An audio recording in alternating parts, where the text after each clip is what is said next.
1990 features five of the greatest heavy metal albums of all times. All the Grammys has to do is select one of them. This year, it's impossible for the Grammys to screw this up. Wait, they picked what?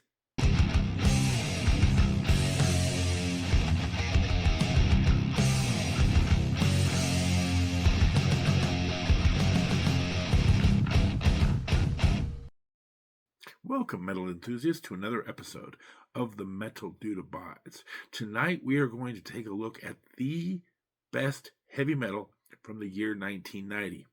Now, when you do a series like this, you have to understand not all years are created equal. Some years aren't quite as good as others, and then you have years like 1990. This year is loaded like the best baked potato. Not just when you go to a restaurant, and they say, you want the baked potato loaded? And then they just give you sour cream? No. This has sour cream, cheese, bacon bits, chives, the whole works. I would say that the greatest year in heavy metal history is 1980. I would say the only other year that has four albums of this power would be 1982. But here we are a decade later, and 1990 is absolutely stacked. Now, the Grammys this year are going to have both a hard rock and heavy metal category. We're going to start with hard rock, but we're going to spend most of our time in the heavy metal category this year because that's where the real heavyweights are going to come into play. But let's not skip past hard rock too fast. Let's go there first.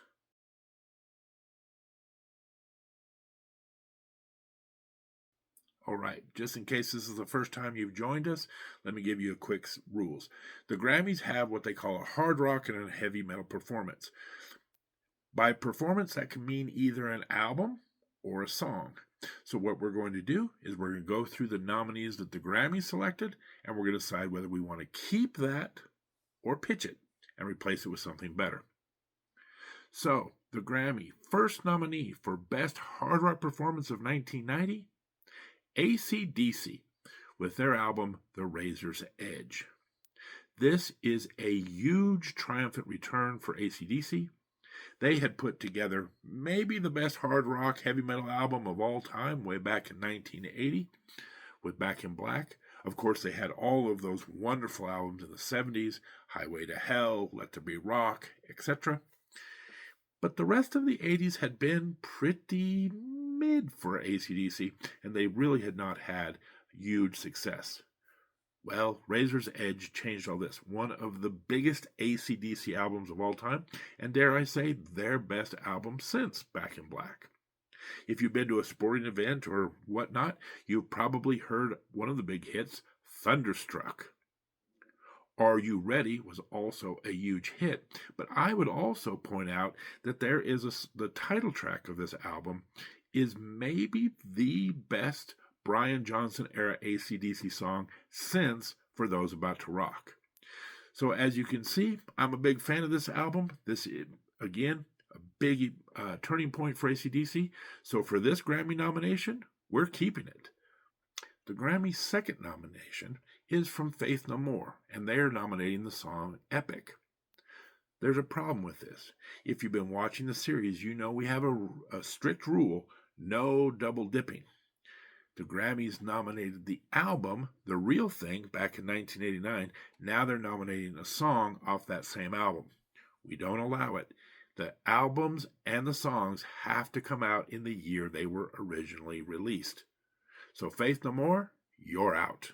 We're going to replace that song with an album from Alice in Chains, Facelift.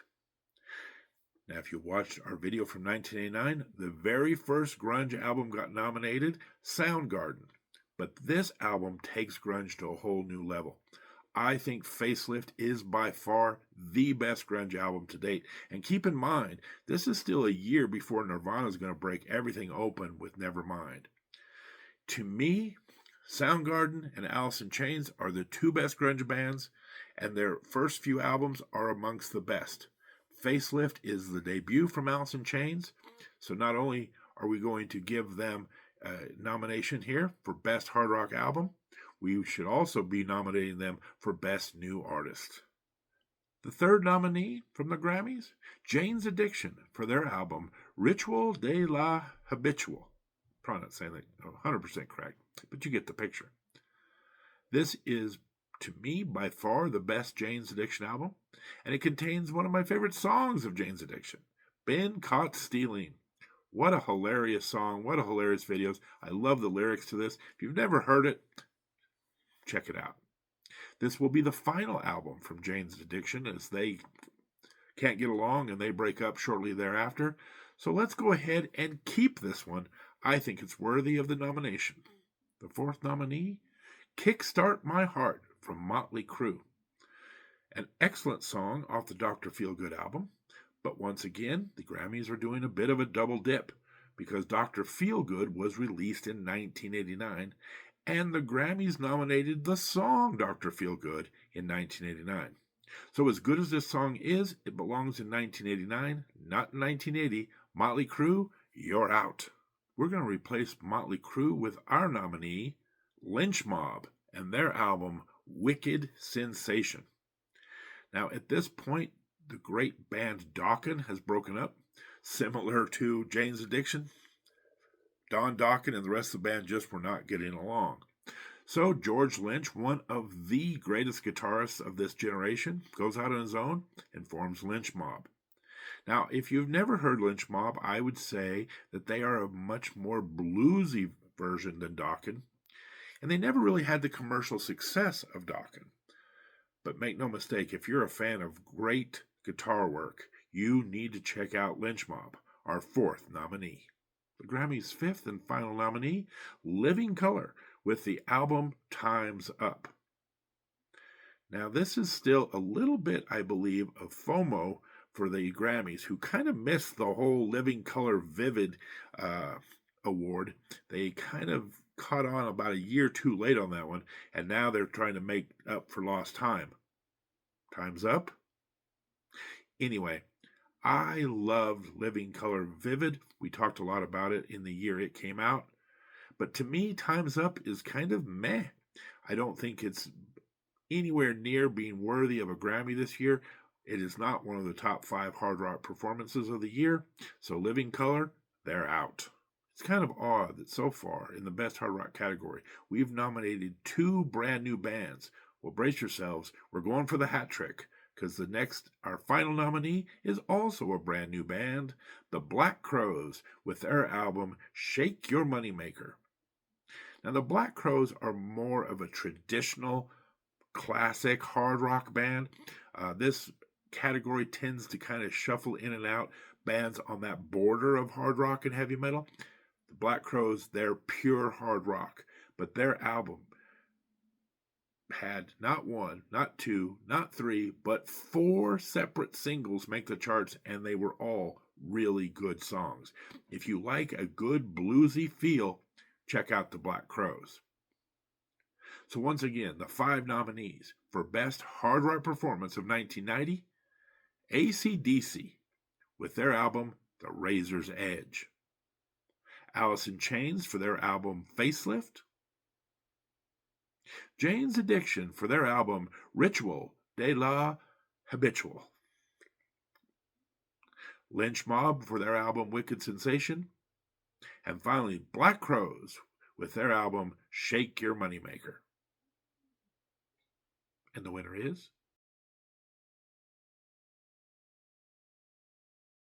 Alice in Chains, Facelift.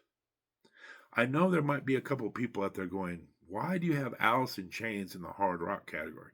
Shouldn't they be in metal? Facelift is a very heavy album, and that is true. But again, keep in mind, grunge at the time was a little bit separate from heavy metal. In fact, it's very infamous story of Alice in Chains going out on the road on a big metal festival headlined by Megadeth, and the fans weren't sure what to think of Alice in Chains at this point. Grunge is not metal.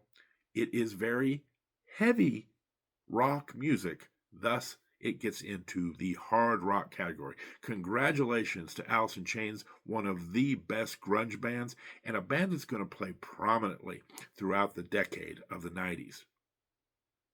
But as you can probably tell, I'm just itching to get over to the heavy metal category, so let's do it.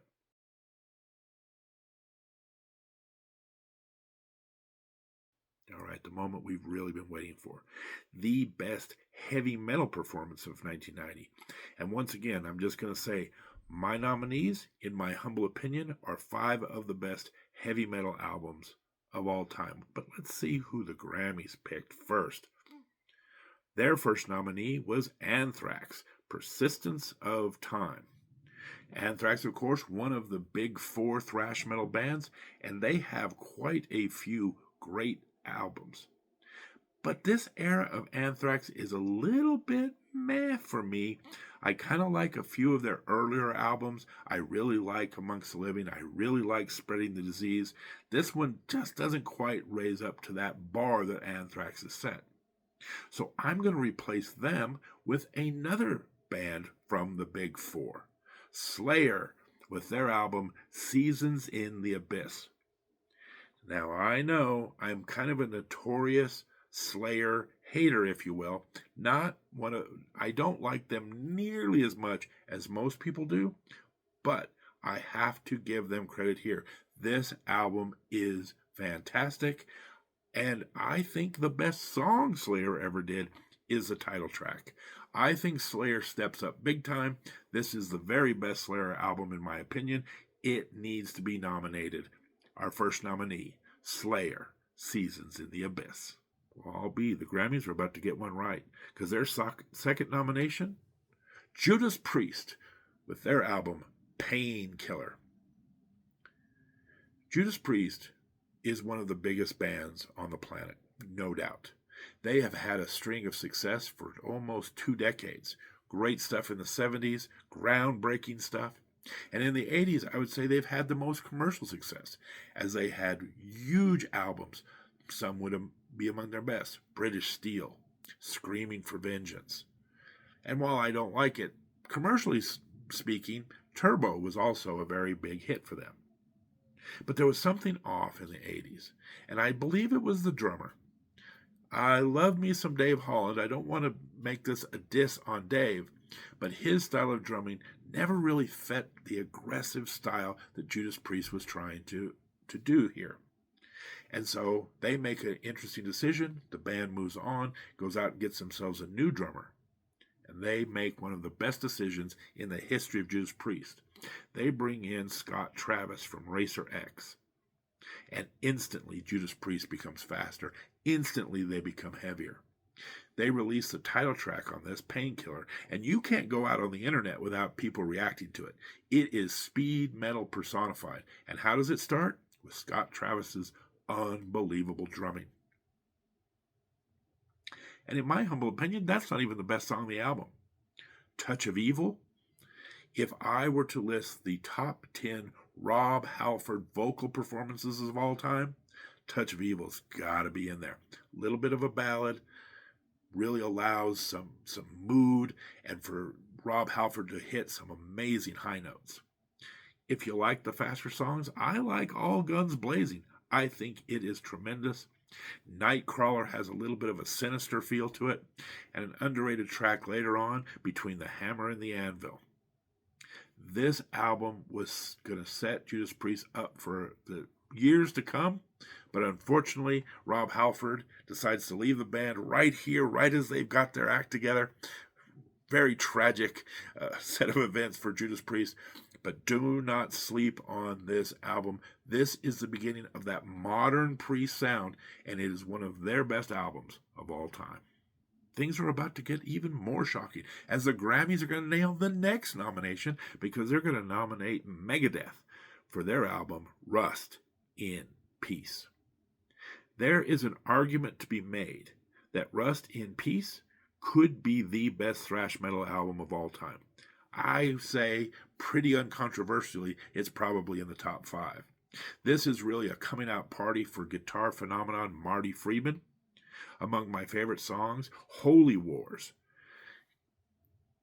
I always thought this song was about the Middle East. Come to find out, it was about Northern Ireland fighting for their independence. Dave Mustaine even has some very hilarious stories about taking that on tour with him and getting himself in all sorts of trouble. I think Holy Wars, The Punishment Due is my favorite guitar song in the entire Megadeth catalog. Love the riffs, love the solos. This thing is an all-timer. It also features the song Hangar 18, which incidentally is Mrs. Metal Dude's favorite song of Megadeth. But that's just scratching the surface. Take No Prisoners, Tornado of Souls, Lucretia's a little bit of a deep track. This is, I think, again, without too much controversy, the very best Megadeth album of their entire catalog, and possibly the best thrash metal album of all time. The fourth nominee that the Grammys came up with, Suicidal Tendencies, with their album, Lights, Camera, Revolution. This is a very good album, and sometimes I lean towards picking an album if the Grammys even get close. In my humble opinion, this is my favorite Suicidal Tendencies album. I think it's their absolute best. But this year, I'm sorry, Suicidal Tendencies, the competition is just a little too stiff. So even though this is a good selection by the Grammys, we have to get rid of it for someone else. Our fourth nominee is the album Empire from Queensryche.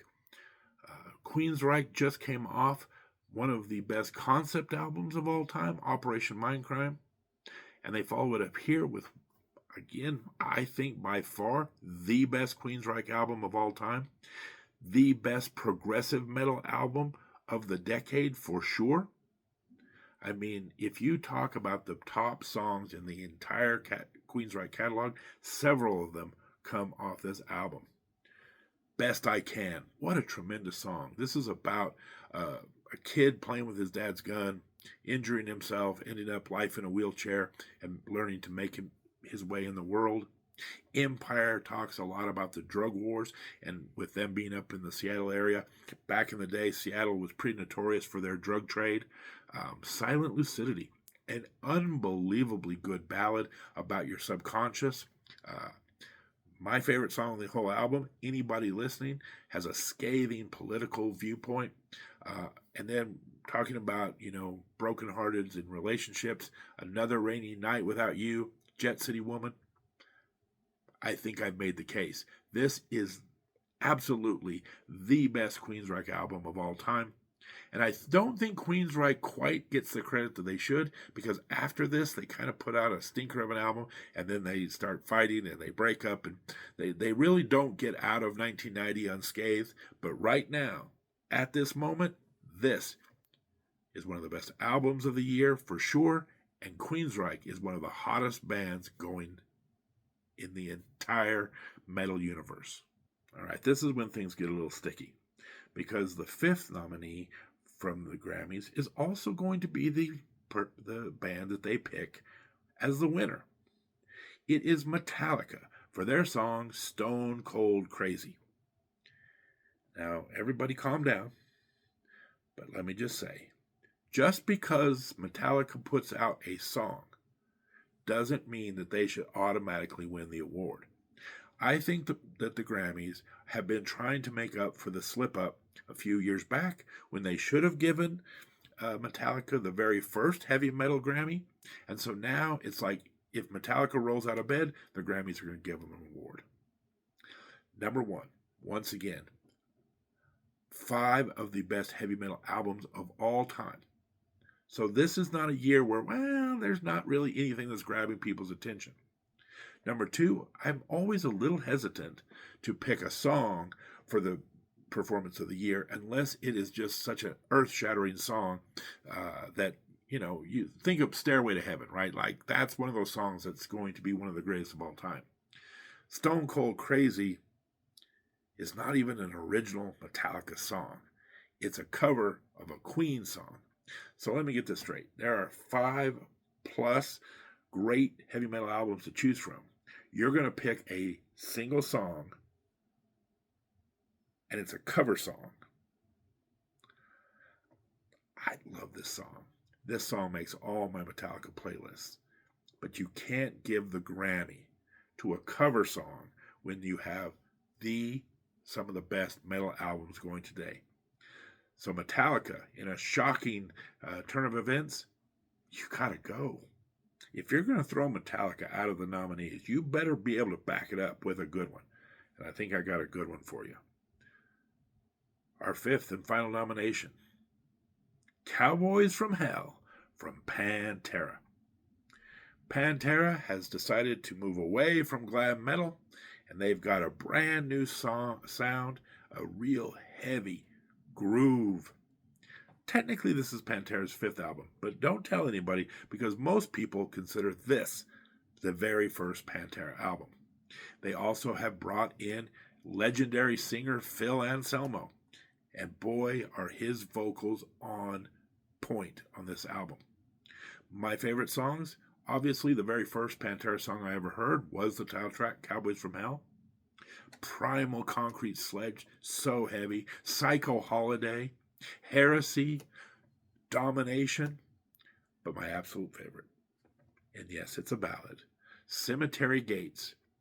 I think you would have a hard time finding a better ballad than Cemetery Gates. And finally, they have an awesome deep track. For those of you who may not have listened to the whole album, because there's so many hits off this album, you may have missed listening to it in its entirety. There is a song that I never hear anybody talking about, but one of my favorite Pantera deep tracks of all time, The Sleep. If you haven't heard it, go check it out. It is awesome. Pantera blows onto the scene and instantly takes over the metal mantle. Pantera has to be amongst the nominees for 1990. So again, let's make sure we get this right. The 5 proper nominations for Best Heavy Metal Performance of 1990. Slayer, Seasons in the Abyss. Judas Priest, Painkiller. Megadeth, Rust in Peace. Queensryche, Empire. And finally, Pantera, Cowboys from Hell. And the winner is? Man, what a year. You know, as much as I like Slayer, Season in the Abyss, they're not going to win the award. And I kind of feel bad because if you go back to our episode in 1982, Judas Priest lost a big battle between Screaming for Vengeance and Number of the Beast. Once again, Judas Priest, a bit of a bridesmaid, not quite able to bring home the prize despite putting out a sensational album. And in 1980, they got bumped by Black Sabbath's Heaven and Hell. So Judas Priest has had some of the best albums of all time and have had a hard time bringing in that album of the year mantle. Queensryche is also a sensational album that has a lot of merit. However, this really boils down to 2. Because these are, Megadeth, Rust in Peace, one of the great thrash albums of all time, and really takes Megadeth into that stratosphere. But our winner has to be Pantera, Cowboys from Hell. Pantera changed music. This album changed the landscape. Pantera is going to do something amazing in the next decade. Not only are they going to come out and put out an album like this, but they're going to defy the critics and the strategic way metal was being handled back then, and they're just going to keep getting heavier and heavier, groovier and groovier. Like I said, Dimebag Darrell and his brother and Phil, Rex, the whole bunch, they are going to redefine music. This has to be the nomination, just barely inching out Dave Mustaine and Megadeth. Congratulations to Pantera for bringing home 1990 Heavy Metal Album of the Year. And congratulations to Alice in Chains for bringing home the 1990 Hard Rock Award for Facelift. But let's see what the Grammys were up to that year.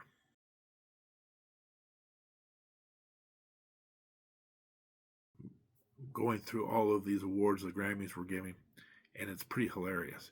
Album of the Year went to Quincy Jones for Back on the Block. I don't know if Quincy Jones had pictures of the Grammy judges or whatever, Quincy Jones, one of the most overrated acts in the history of music. He always seemed to have himself or someone he was associated with winning Grammys. Quincy Jones, a little bit of a joke.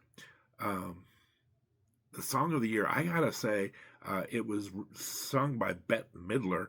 Once again, Bette Midler winning a Grammy as like this is quality music.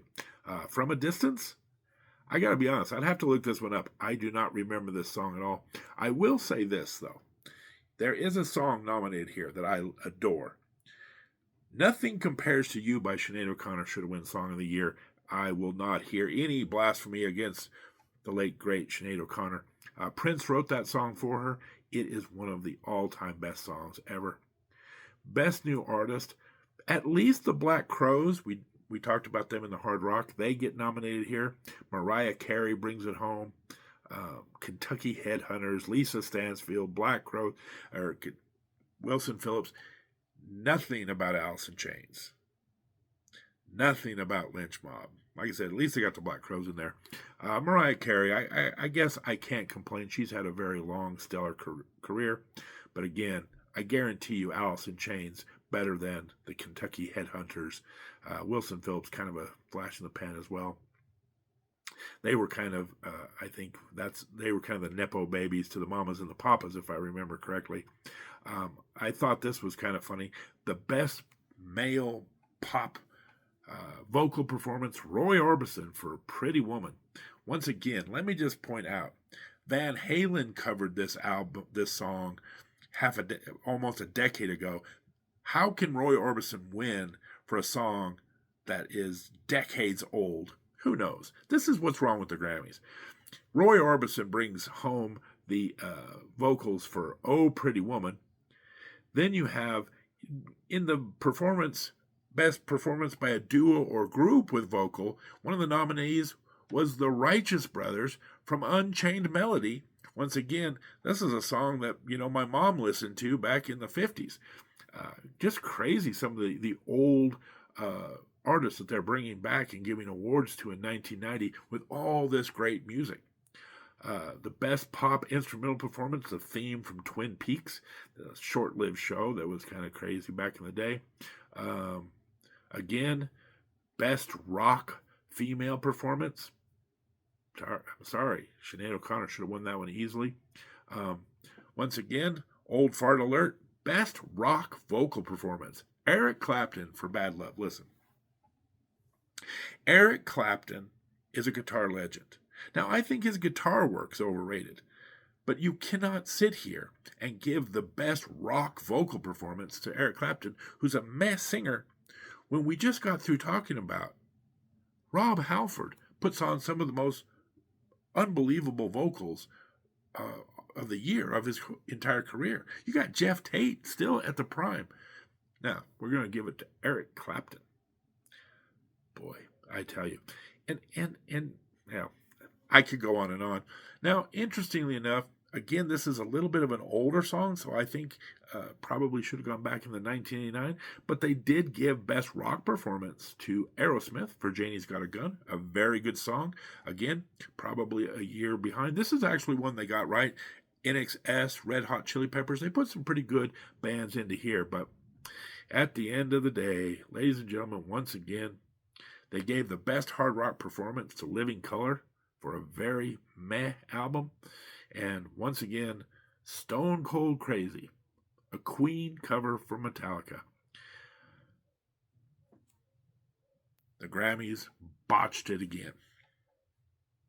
Anyway, that's our show. If you are interested in continuing on with us, we are going to go year by year talking about the best heavy metal and hard rock music. We started all the way back in the 60s. We've just started to hit the 90s. So some interesting times, especially now that the Grammys are trying to give a hard rock and heavy metal awards out. As you can see, they're not doing very well. So we're going to go in and correct it and give it to the correct bands. And if you want to keep up with us, now's a great time to subscribe to the channel, ring the bell, give it a thumbs up. If you think Pantera should have won, or even if you think Megadeth should have won, give it a thumbs up. If you think Metallica should have won for a Queen cover, put it in the comments below that you think it. Absolutely, the Grammys nailed it this year. I would be very surprised if anybody takes me up on that, but you never know. In the meantime, this is the Metal Dude signing off. Take care.